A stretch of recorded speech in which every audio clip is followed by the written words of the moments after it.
Good day to all. Welcome to episode 21 of Dwell On It. Really quick refresher for anyone new or unfamiliar with how the Dwell On It process works. Send questions that you may have looking for lived experience coming from the worldview of a trans woman. Hi, that's me. Questions could be anything, right? Could be talking sex and gender, could be talking, could be talking science, could be talking politics, could be talking sports, could be talking TV, movies, whatever. It's nice to just also add a little humanity to the to the lived experience as well.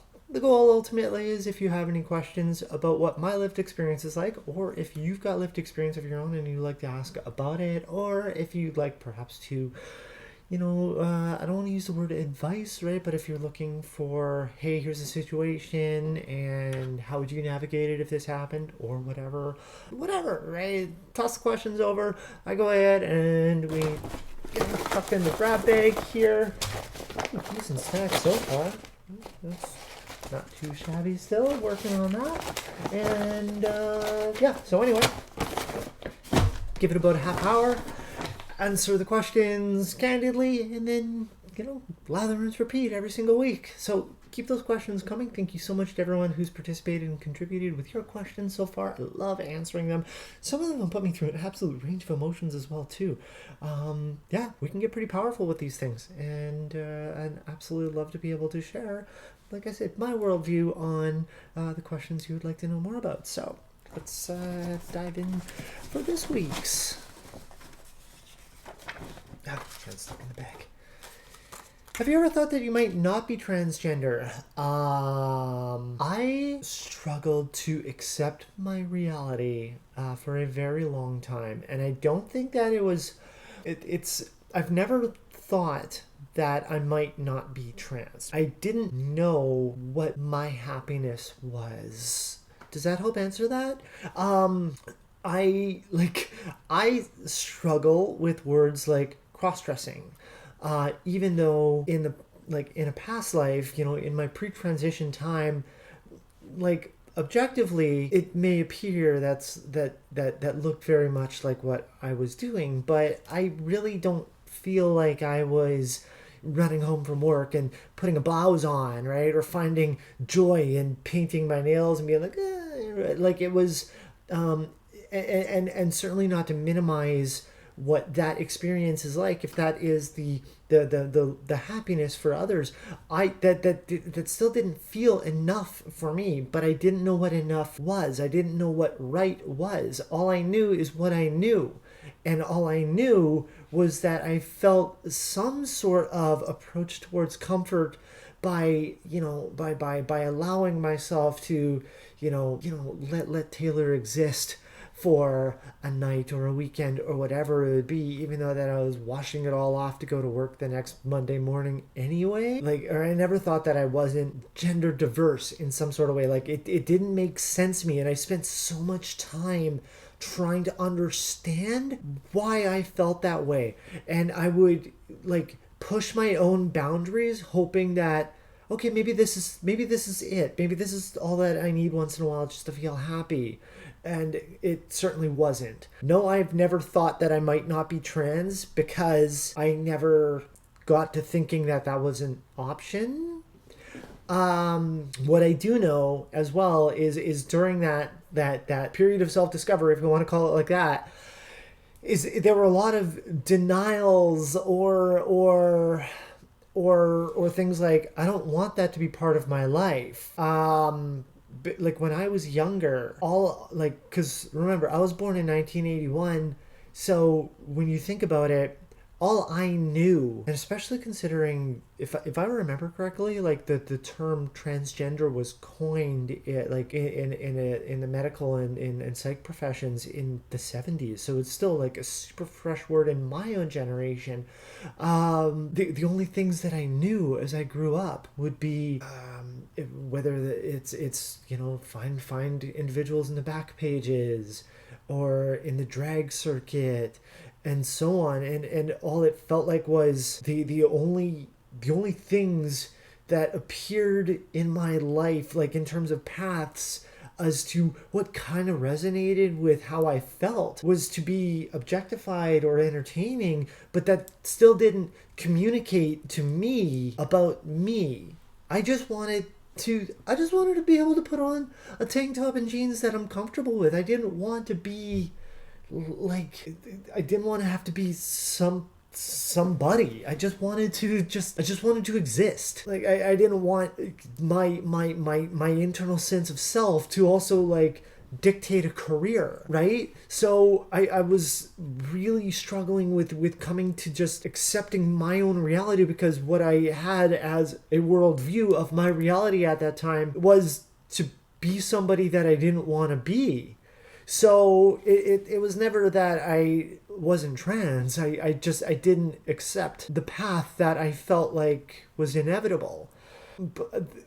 Believe me, what I will say is that there have been countless text messages to close friends over the course of years who knew more about me, and even before me knowing the most about me, being essentially the digital equivalent of screaming, asking like, why can't I just be normal? Why can't I just why can't I just have somebody love me, and then have the little house with the white picket fence, and go buy milk and not have any controversy about it, and da da da da da da da. So I've always had an internal sense of discomfort, but I've never really visualized my happiness, my present as my happiness, because I didn't see it. I didn't know this happiness was actually real. Even though that, you see the names, you see the words, you see people in the media, you see, the odd activist here and there in the news, but there was no representation of being like, yeah, no, you can just have a normal life, right? No, it's totally possible. You can have a perfectly normal life, full of controversy, but you could still have a perfectly normal life, and you can be you. That's the best part. I never had that as a worldview. I never had that as an understanding. So I never thought that I was never going to have that inevitability. Can you compare your social life before and after you came out for me, please? Well, I am incredibly introverted, and that has not changed. As a matter of fact, a friend of mine, we went out for dinner not terribly long ago, and we were talking about the general isolation during the pandemic, and he was telling me that he was concerned, thinking that it was going to be incredibly isolating, and it certainly was, but it also was pretty status quo for me. I feel I don't want to use the words lucked out like without like recognizing how powerful the words lucked out mean in this context, but I kind of lucked out. Pretty much transitioned on my couch, worked from home, right? Didn't have to deal with, a lot of the mid-potato social awkwardness and so on. So like I said, in the sense of being an introvert, that hasn't changed. That said, so my social life before I came out is almost in the same period of time as COVID in a roundabout way. Because COVID kind of kicked in around, in Canada, mid-March 2020. I started hormone replacement therapy in February of 2020. I came out in June. The world was still on fire in June 2020. So it wasn't planned for that, but it just, that's how life went. My social life before I came out, though, was still lonely, but not completely isolated, because I didn't feel like I had the personal meaningful connections that I really, really wanted, because I also kept a lot of myself guarded from people, because I spent so much of my life trying to figure out if people around me are safe for me, to knowing that one day, someday, transitioning was going to happen, and will the people who appear to accept me at that time continue to accept me in the same way. And so it was, for me, it felt, I don't want to use the word superficial as if it like I didn't appreciate any of the time spent with anybody in whatever way it would be, whether it was playing sports or if it was going out for a bite, right, or a beverage, or just spending some time with a friend, or even just texting, or just random anecdotal texting once in a while too. When it comes to like engagement with sports pools and so on and so on and so on and so on, video games, blah blah blah. All of those things, like, they were all meaningful in their ways, but I also spent so much time studying them, wondering, is it for the moment or is it for forever? But yeah, like I feel like I was always struggling to connect, which obviously led to a lot of complications, especially when the connection would not happen and you're kind of investing in the opportunity to do that. It was really up and down emotionally because I felt very gray. I felt very much like I had very, very, very difficult depression. Because I everything in my head was, what's the point, what's the point, what's the point, what's the point? I was so oblivious to people trying to even get into relationships with me, because it's like, what's the point, what's the point, what's the point? Like, after I came out, with no surprise that a lot of people who I used to have meaningful contact with pretty much fell off the map, right? I'm not directly relating it to that because, as I mentioned just a few moments ago, COVID has been impactful on many people's lives. But let's put it this way, I campaign emails regularly when it comes to advocacy and whatnot, and I have never seen as many unsubscribes as I have ever before compared to other campaign emails, regardless if it's for fundraising for Run for Women or if it's sports pools or whatever. But all of a sudden you get some advocacy emails about, hey, let's do blah blah blah trans rights, and all of a sudden unsubscribe from people who used to see Brad's smile right in front of them. So I think that speaks lots. Now, is that a bad thing? I don't think so at all. If anything, my phone book is significantly thinner now, and it feels like, metaphorically, right, a lot lighter. I don't want people in my life who don't love me for me. I'm not saying everybody needs to celebrate me, but for people to just be like, yeah, this is the same person that, we go ahead and play ball with, we'd go ahead and have some wings with. This is the same person. This is the better person than that person, because this person's finally happy. If they don't want to party, I don't need them to party. What's also nice is that I've so many more friends that I feel are significantly more authentic, because they see me and they see the most raw version of me. They see me at my most vulnerable. I'm happy to see people and not study my belonging. I'm happy to, like, I own my presence. Yeah, let's put it this way. When it comes to social life, I'll use karaoke as an example, because CBC loves to acknowledge that I love sports and karaoke. But here, anyway, to the point. So, in a past life, I would go to sing karaoke, oftentimes by myself, not because I loved singing, but because I was lonely and I wanted company. And even though that a friend of mine was hosting the nights, I would still, like, I was not going because I wanted to sing. I wanted to be around someone. I wanted to just see a familiar face, even though that she was working. I still saw a smile and somebody who knew me. And or I would go out to not terribly far from here, there's a couple pub options and whatnot, and I would just play some VLTs and have some wings, and I'd have a beer or whatever. And I did that not because I was hungry, not because I was thirsty, not because I wanted money, but because I was lonely. And when a server would ask how you're doing, even though that's pretty much their job, there's a resonance that can't be described of somebody caring about you, even if it's for a split second and even if it's for their own paycheck. My social life was spent trying to fit in or to just be cared about by someone. Now, so going back to the point of karaoke, I just go out. I want to go out, right? Like a couple weeks ago, right? Like I was saying, it was like this laptop was just being an absolute beast last month, as a matter of fact. And I'm like, whatever, screw it. I gotta go out, right? Put myself up, right? Went out, and It was an impromptu thing, so I went by myself, same place, saw some familiar faces, but I didn't care. I brought some work, because like I said, I'm super cool at parties. But I went, and I owned my place. I own every square foot that I go.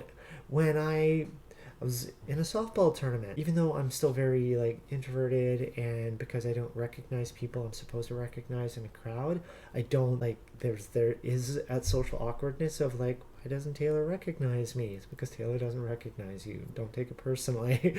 Until like all of a sudden there's that like, oh shit, you're you. Straight up, I've mentioned I can't recognize my own hand in a crowd, but I showed up.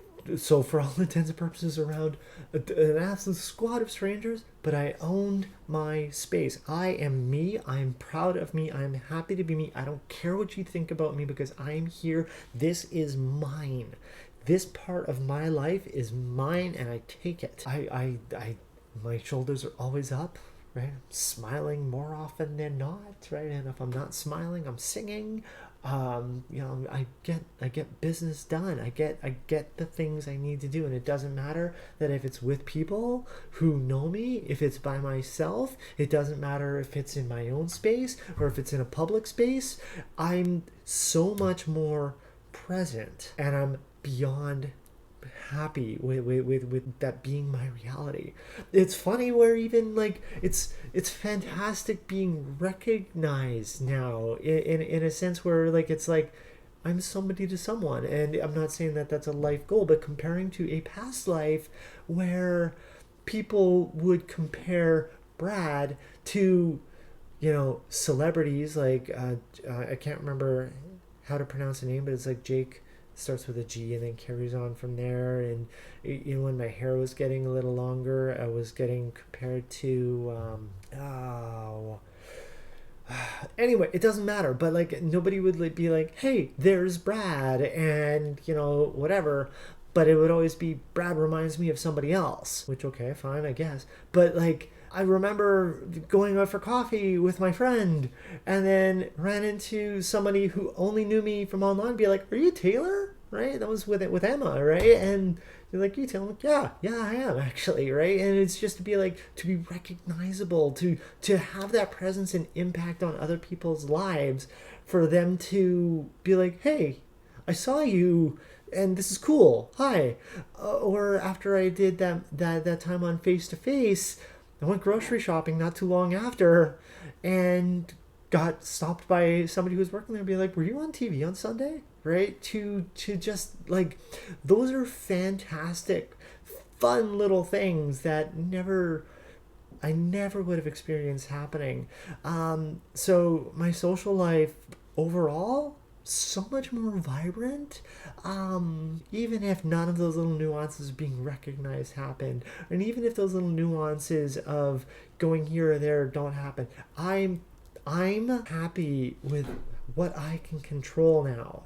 Instead of hoping that somebody would let me in, I own my space. I own my life. I own what I do, and I could not be any happier. What do you regret losing from a normal life? That was a prickly question that I remember I wrote that down quite a while ago.